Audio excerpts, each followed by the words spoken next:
लखनऊ में एक बंदा अपनी शाही गद्दी पर बैठा है। महल से नौकर चाकर भाग चुके हैं। सामने अंग्रेज बंदूकें ताने खड़े हैं। उसकी शान शौकत, उसका राज्य सब छीनने के लिए। पर ये आदमी भागता नहीं और लड़ता भी नहीं, बस खामोश बैठा है। क्यों? क्योंकि उसका सबसे बड़ा गम था कि अब उसकी जूतियां पहनाने वाला कोई नहीं बचा। कमबख्त भागे कैसे? आपने भी किस्सा जरूर सुना होगा, पर क्या ये सच है? नवाब वाजिद अली शाह एक अय्याश आदमी था जो सिर्फ नाच गाने में लगा रहता था। नाच जो कितना था कि मूली के पत्ते पर पैर रख दे तो बीमार हो जाता था। अब ऐसे आदमी से राज्य कैसे संभलता? तभी तो अंग्रेजों ने गद्दी से हटा दिया। पर क्या सच में ऐसा था? अगर नवाब सच में इतना कमजोर था तो उसे कलकत्ता में क्यों कैद किया गया, लखनऊ में क्यों नहीं? और इतना ही निकम्मा था तो क्यों आज भी उसकी चर्चा होती है? क्या ये सारी कहानियां सच्ची है या फिर नवाब को बदनाम करने का कोई अफसाना लिखा गया है? केवल 5 मिनट बने रहो, सब समझ आ जाएगा। तो नवाब वाजिद अली शाह अवध की गद्दी पर बैठे थे 1847 में। लेकिन क्या ये पूरी तरह से राजा थे? नहीं। एक्चुअली ये वो टाइम था जब अवध इनडायरेक्टली अंग्रेजों के कब्जे में पहुंच चुका था। टैक्स की वसूली से लेकर बड़े फैसले सब गोरे ही करते थे। यहाँ तक कि ब्रिटिश का एक रिप्रेजेंटेटिव भी लखनऊ में तैनात रहता था। तो अवध की गद्दी पर भले ही नवाब बैठे थे, पर वो थे पावरलेस। पर अंग्रेजों को ये भी नागवार था और अवध से नवाब को पूरी तरह हटाना चाहते थे। लेकिन सवाल उठता है कि जब अंग्रेज पावर में थे तो सीधा नवाब का राज्य छीन लेते, भगा देते नवाब को। तो यहाँ आता है कहानी में ट्विस्ट, और यहीं से शुरू होता है खेल नवाब को बदनाम करने का। नवाब की हकीकत आप इस किस्से से समझो। एक बार होली और मुहर्रम एक ही दिन पड़े। हिंदू बोले कि मुस्लिम भाइयों के घर में मातम है, हम होली नहीं खेलेंगे। लेकिन नवाब ने कहा कि हिंदू मुस्लिम सब मिलकर होली खेलेंगे। और वाकई पूरा लखनऊ एक साथ होली के रंग में डूबा हुआ था। लखनऊ का योगी मेला भी अपने आप में एक अलग मिसाल था। हिंदू योगी और सूफी फकीर मिलकर भक्ति और सूफिज्म का उत्सव मनाते थे। नवाब खुद मुस्लिम थे, लेकिन रासलीला में कृष्ण बनकर ऐसी बांसुरी बजाते थे कि उनके जैसा कोई कृष्ण भक्त मानो अवध में ही ना हो। अब अंग्रेजों की नीति क्या थी? फूट डालो, शासन करो।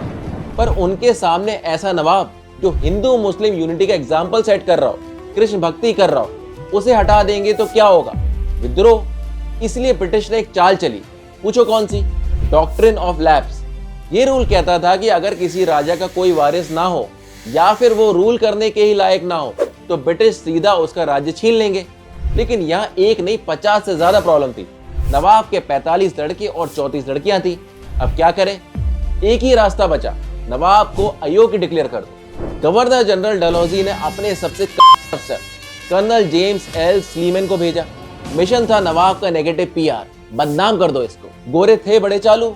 कर्नल जेम्स ने अपना घटिया खेल शुरू किया और नवाब की ही स्ट्रेंथ को उसकी वीकनेस बना दिया। तो नवाब साहब महिलाओं से शादी कर लेते थे, इवन अपने महल की नौकरानियों तक से। मुता यानी टेम्परेरी शादियां, ताकि उनके मरने के बाद उन्हें पेंशन और सुरक्षा मिल सके और उनका घर चले। हिस्टोरिकल रिकॉर्ड्स के मुताबिक असल शादियों की गिनती मैक्सिमम 120 के आसपास थी।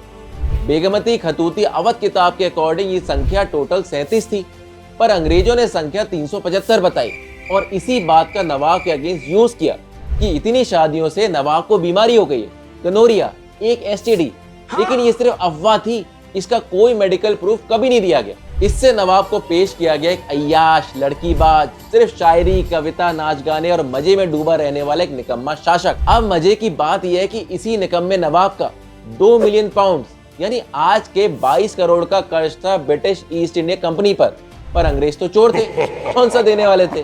तो यहाँ दूसरी कहानी रची गई कि नवाब आलसी हैं, हम इन्हें गिरफ्तार करने गए, ये भागे तक नहीं, क्योंकि कोई इनकी जूतियां पहनाने वाला नहीं था। ऐसे आलसी राजा से थोड़ी ना राज्य चलेगा।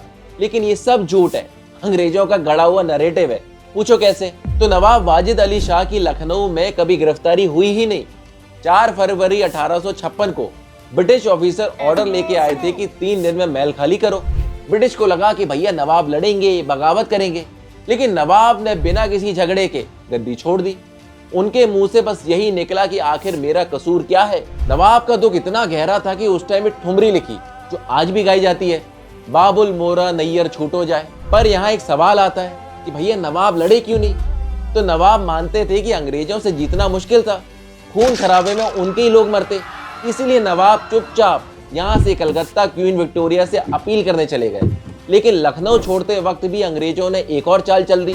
नवाब के एक सबसे वफादार वजीर थे अली नकी खान। नवाब उनके बिना कोई काम नहीं करते और ब्रिटिश ये बात जानते थे।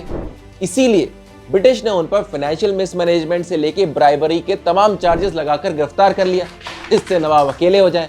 वैसे ऐसा तो आज के शासन में भी होता है, क्यों? इवन नवाब जब लखनऊ से जा रहे थे तो हजारों लोग रोते रोते उनके पीछे गए, 100 किलोमीटर कानपुर तक चले गए। पर गुरु अरेस्ट कब और कहाँ हुआ? एक तरफ नवाब कलकत्ता पहुंचे, दूसरी तरफ 1857 की क्रांति शुरू हो चुकी थी, जिसमें इनकी बीवी बेगम हजरत महल और बेटे ब्रिजेश कादर ने लखनऊ का मोर्चा संभाला। ब्रिटिश ने इसी बात का फायदा उठाया और नवाब पर आरोप लगा कि इन्होंने सिपाहियों को भड़काया, फंडिंग दी और विद्रोह का हिस्सा बने। लेकिन कोई सॉलिड प्रूफ नहीं था। फिर भी इन्हें फोर्ट विलियम कलकत्ता में नजरबंद कर दिया गया। 2 साल तक बिना किसी क्राइम के हाउस अरेस्ट रहे और 1859 में इन्हें रिहा किया गया। अच्छा, रिहा होने के बाद भी लखनऊ वापस जाने नहीं दिया, कलकत्ता में ही रहने पर मजबूर किया। नवाब मीतियाबुर्ज नाम की जगह पर जाकर बस गए, जिसे उन्होंने छोटा लखनऊ बनाया। शाही महफिल, कत्थक, ठुमरी सब कुछ वैसा ही जैसा लखनऊ में होता था। उनके साथ आए हुए 6000 लोग भी जिन्हें राजा मानते थे वहीं बस गए और यहीं उन्होंने अपनी जिंदगी के आखिरी 30 साल गुजारे और 1887 में इनका इंतकाल हो गया। लेकिन हमें क्या पता है कि नवाब अय्याश, लड़कीबाज, आलसी, निकम्मे थे। इसीलिए मैं कहता हूँ नवाब साहब आदमी अच्छे थे, बस बदनाम ज्यादा था।